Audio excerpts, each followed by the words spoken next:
Same speech again. Thank you for having me. Michael King Jr. was born January 15, 1929 in Atlanta, Georgia, son of Michael King Sr. and Alberta Williams King.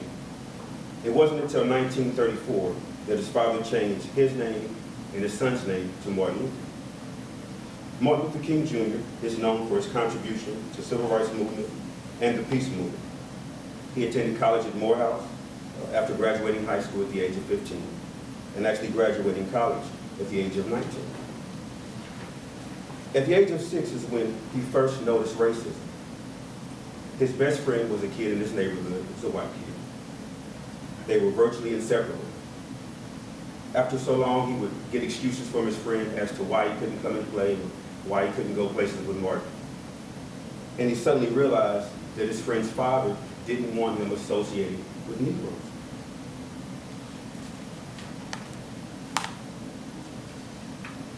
At 8 years old, Martin and his mother were shopping in a department store. This was his second time seeing racism.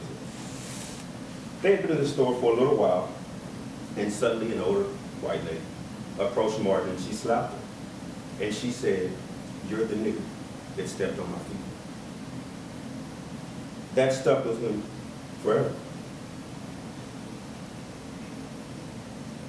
This is something he would never forget. Some would say that these are the incidents that lit the pilot light inside of him that would later ignite the fire for him to fight for peace and equality. I tried to find the reason for segregation. As far as I know, laws are created to protect, and sometimes new laws are created and changes in the result of catastrophe. The Patriot Act after 9/11, but I couldn't find any for segregation. Segregation laws were created because whites believed that blacks were lazy and they could potentially cause crime. That was it. That was reason enough to ruin lives, separate families, segregate schools, divide friends, and falsely imprison innocent men and women. The Emancipation Proclamation was signed in 1863, but yet 100 years later, blacks were still not free. Land was being given away by the acres to Americans and non-Americans, but none were given to African Americans because of racism. They were free, but they were penniless. Blacks were told to lift themselves up by their bootstraps, but yet they had no boots. African Americans couldn't go to any public parks. They weren't allowed to swim at any public pools because the pools were only for the whites. Restaurants would not serve them, and if they did, it was only through the back door. Segregation meant to be separate, but to have equal accommodation. Things were separated, but they were far from equal. It was time for a change. It was time for a leader. That leader was Martin Luther King Jr. Martin Luther King answered a calling from God that Martin Luther King answered a calling from God that most would probably and had ignored, a call for change. He stood up when others sat down. He sacrificed his family and was willing to die so others could live, and live in harmony, not in bondage, and all done with nonviolence.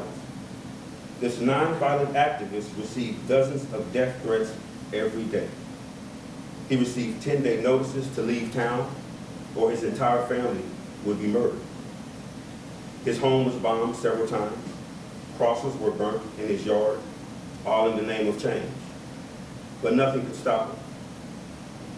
Could you imagine someone spitting on you just because you're 5'7"? Could you imagine being hated for the size of your shoes? Could you imagine being beaten because your eyes are blue? As crazy as this may sound, that was the reality for blacks back then. They were persecuted, imprisoned, lynched, and executed for something they had no choice in being, and that was being born black. The amount of self-control and discipline it took for Dr. King to lead a peaceful protest, to love those that hated him, to not answer violence with violence, is unbelievable. to have foreign objects thrown at you and pretend that nothing happened. I don't know about you, but there's been times I followed a car for 200 miles the wrong way because they give me the finger. God definitely chose the right man for the job. December 1st, 1955, in Montgomery, Alabama, a young lady named Rosa Parks refused to give up her seat for a white man. At that time, the law was that the first 10 seats on the bus were only for the white passengers. Even if there were no white passengers on the bus, the blacks couldn't take the seat. Of course, she was arrested, and Martin he got wind of the story, and of course he came to Montgomery. The result of her arrest led to a 381-day boycott of the public transportation. And that resulted in the Supreme Court ruling that racial segregation on public buses was unconstitutional, and the seating chart was lifted. September 20th, 1958, while signing autographed copies of his first book, Stride Towards Freedom, which is basically a memoir of the Montgomery bus boycott, he was stabbed. He was stabbed actually by an African-American woman who was later diagnosed to be mentally ill. He was almost killed by someone that he was actually trying to help. Doctors said that where the knife was lodged, had he sneezed, he would have died instantly. Thank God he didn't sneeze. Because in 1961, he assisted in ending segregated interstate travel. In 1963, the Civil Rights Bill was introduced. Later on that year, he gave a speech to over 250,000 people, white and black, brown and orange, gathered for the March on Washington for jobs and freedom. Martin Luther King Jr. gave what would later be called the I Have a Dream speech, and referred to as a masterpiece. On a side note, there was not one ah, or in the whole speech. In his speech, he had dreams that one day black kids and white kids would join hands as brothers and sisters. He had faith that a beautiful symphony of brotherhood where all races would work together, live together, play together, and even struggle together. That one day we would be free.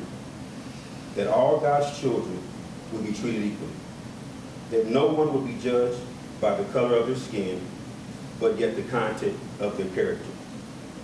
If not for his dream, we would still be living a nightmare.